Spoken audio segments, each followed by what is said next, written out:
I gave the 10 worst teams in the NBA one legend to see if that player could save their season. For the Chicago Bulls, it's Michael Jordan. Jordan is one of the greatest basketball players of all time. I'm not here for the Bron versus Jordan debate, but Jordan's a great basketball player. He shot mid-ranges. He hit that one shot in the finals.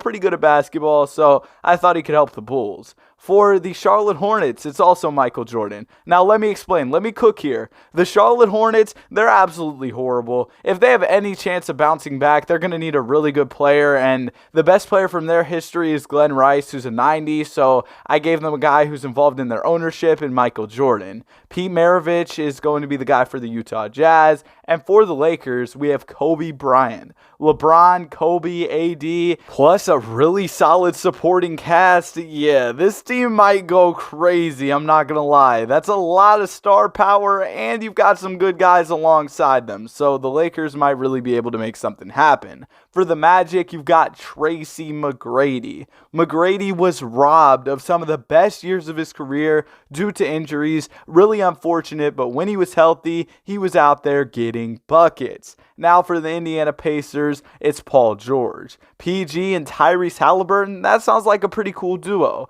Tyrese throwing lobs to PG, oh yeah, that sounds kind of tough. For the Pistons, you've got Grant Hill. Grant Hill can be a wing scorer for this team. They've got Bogdanovich as a wing scoring option, but Grant Hill can be much better for them in that aspect. No offense, Bojan, you're good at basketball, but Grant Hill might just be a little bit better. Then you've got Hakeem Olajuwon in Houston. We're going to move Sengun over to the 4, and Hakeem could play the 5. That's going to be a really nice big man duo. Maybe Hakeem can make something happen in Houston. For the Spurs, it's Tim Duncan. Tim Duncan is going to have a lot of work to do. He's going to have to be him Duncan out there if he really wants to save the Spurs. For the Thunder, I could have gone with KD, but why not Russell Westbrook? That's his saying too. Why not? That's the thing he says. But yeah, Russell Westbrook, when you look at this franchise's history, all the stuff he did for the team, he stayed loyal after KD left. He won an MVP, great at basketball, lots of triple doubles. How do y'all think he's going to do with the Clippers? I'm really interested to see.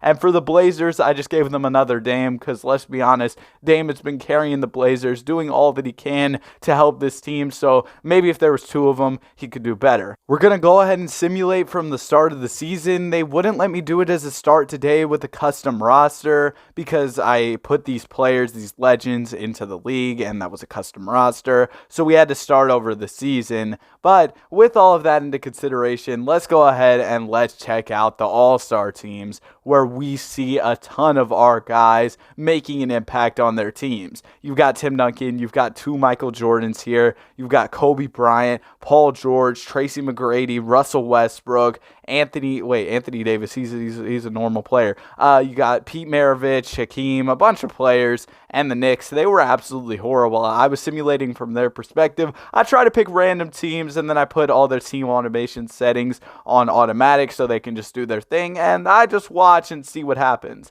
Michael Jordan is your Defensive Player of the Year, and Zach LaVine is now a backup for MJ.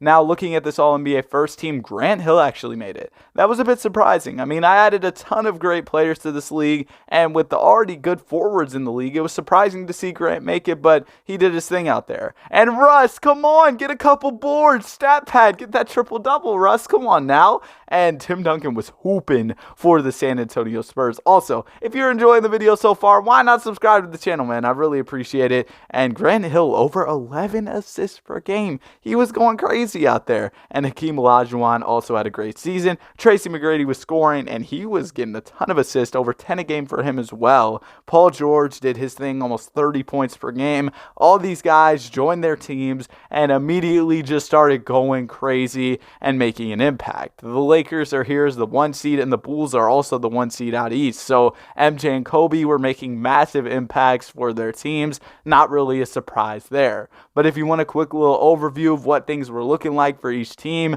We'll go ahead and go through that. You've got the Sixers. They didn't get anybody. The Cavs also didn't get anybody. So even though these teams were adding legends, yeah, like the Magic, they were able to get up to the 4th seed, but still some of these existing teams that were already forces in their conferences remain forces. The Hawks, they didn't get any help. They still did their thing. They added Michael Porter Jr. Surprising to see them so high up in the standings. And the Bucks, they kind of fell off, only the 7th seed. The Nets, they still did their thing. That's impressive. And then you've got the Charlotte Hornets, who make it into the play-in as the 10th seed. Grant Hill did his thing, but it wasn't enough for the Pistons. And some of these other teams that didn't get upgrades, like the Wizards, they really struggled as a result of what happened with some of these worse teams ending up with some legendary players. Yeah, the Knicks, they were the 15th seed because they didn't get any type of help. The Lakers, though, they dominated. Not really a surprise. Picking up Rudy Gobert was kind of wild, man. I'm not going to lie.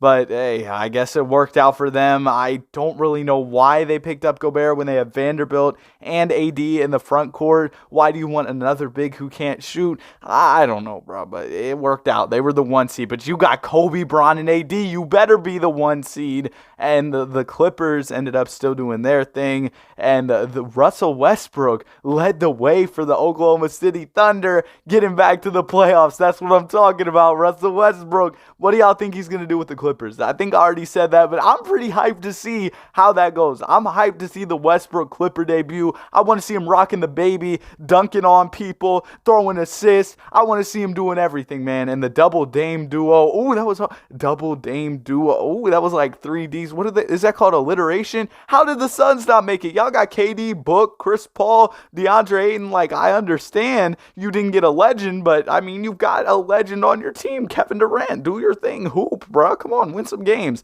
And I just want to look at this Lakers trade. They traded D'Lo back to the Timberwolves, and they also got Lonnie Walker the 4th back. But trading D'Lo back to the Timberwolves to add Rudy Gobert is kind of crazy, man. Let's go ahead and let's get through this first round pretty quickly. I don't really care about the first round. It's really more for me about the later rounds. We will check out some potential Game 7s, though, if anything ends up close. And we do have a Game 7, the MJ versus MJ matchup out east. The Bulls versus the Hornets. It'd be really cool if we could see a hop-in game here. And it was pretty close in the 4th quarter, but ultimately the 1-seeded Chicago Bulls did kind of dominate there at the end. Both MJs played well, but the Bulls definitely did have the better roster, and they were able to get it done, despite Mike for the Hornets dropping 47 points in this final game. LaMelo low-key sold in the playoffs, man. He should have put up some better numbers. Overall, I'm kind of confused as to how the Hornets even pushed this series to 7 games.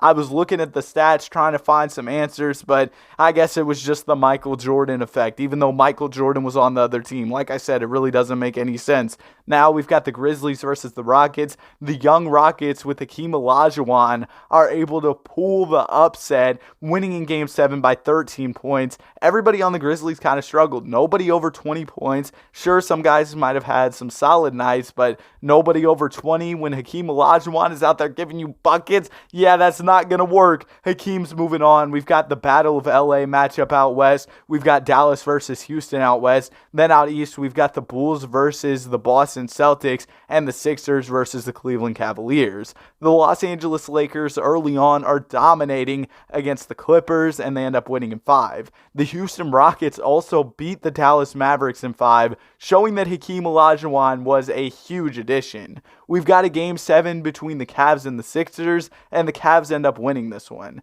James Harden and Joel Embiid had good games. 22 boards for Embiid is wild, but playoff Ricky Rubio, man. He was getting his out there, about 15-7 on the playoffs, which is really good because you've got Darius Garland as your starting point guard. If Ricky Rubio's out there giving the other team problems too, yeah, that's going to be rough for the other team. All right, we've got Lakers versus Rockets. I'm surprised the Rockets have made it this far, but Hakeem really rounds out their lineup. I mean, they've got all 80 pluses starting. It's not that bad of a lineup. And then we've got the Celtics versus the Cavs. No legends were added to these teams, but they're two incredibly good 2K teams, so they're still here. The Lakers early on are dominating against the Houston Rockets, and the Celtics are dominating against the Cavs. Ultimately, we get a Lakers-Celtics finals with Kobe Bryant leading the Los Angeles Lakers to this finals. Let's go ahead and let's see how this series goes, man. I'm really excited for this one.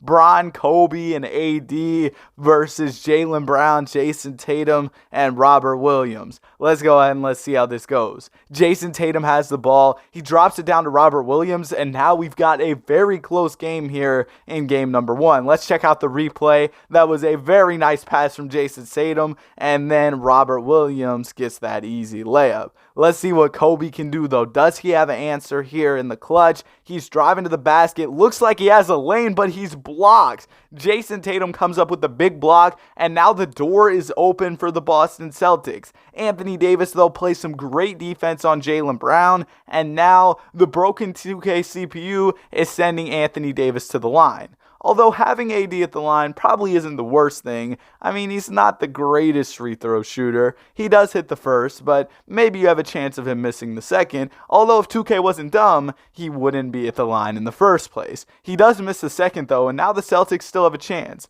Jayson Tatum pulls a jumper that ends up missing, and yeah, now it might be over. Unless the free throw really sells here, it's probably over, but we'll see. Can LeBron James miss these free throws? He makes the first, meaning that the Celtics will need a 3 to tie this one up, and he makes the second. So now, yeah, it's over for y'all. Sorry, Boston fans, but game number 1 is not going your way. Kobe Bryant, 39 points. 23 for LeBron, and AD doesn't even crack 10, yet the Lakers are still able to get the win. Kobe has been going ballistic these playoffs, so has LeBron James, and Jaylen Brown and Jayson Tatum kind of mid-games, especially for JT, and ultimately that leads to a Lakers W in game number 1. In game number 2, the Lakers have a huge fourth quarter that leads them to the dub. LeBron and Kobe combine for 60. Kobe pitches in 15 assists as well, and AD has 23 points and 18